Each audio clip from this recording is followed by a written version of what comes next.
This is Lake with IR Tech Tips, and I'm going to go over one of my LinkedIn posts again, this time in video format.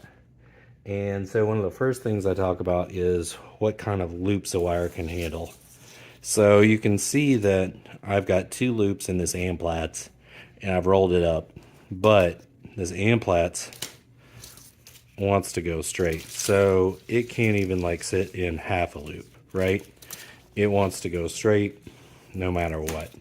Same with the stiff glide, but if I want to manage it, I can just do that quick turn in it, and it's kind of out of my way. If I take this glide and stretch it out, I can probably put it in a loop and a half, maybe even two, and it'll kind of sit there on its own. So that's what I mean by what does the wire want to do. With the glide, I can get a couple more loops, but this means that I can, when I'm managing my table, if say the doctor comes from this direction, I can take this wire, and if it's straight from him and I need to do something else, say I need to pick up that fathom or this microcatheter, I can take it from him like this, and it's done. It just stays right where it's at. Another 018 wire, right? Like this is the GT.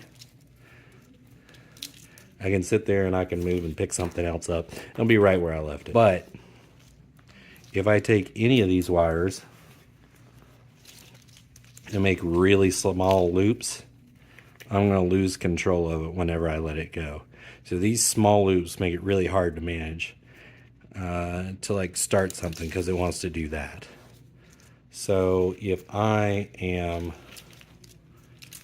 managing this wire, I always keep it no more than like 2 or 3 loops for a 180 length wire, because even if I set it down, it doesn't have all that tension on it to go straight. So that's what I mean by small. Like, I don't want to make these small loops. And if I do make these small loops, I'm going to let them go and shake them out, get them back out to a manageable length of loop, because now I can manage this. It'll do whatever I want it to do.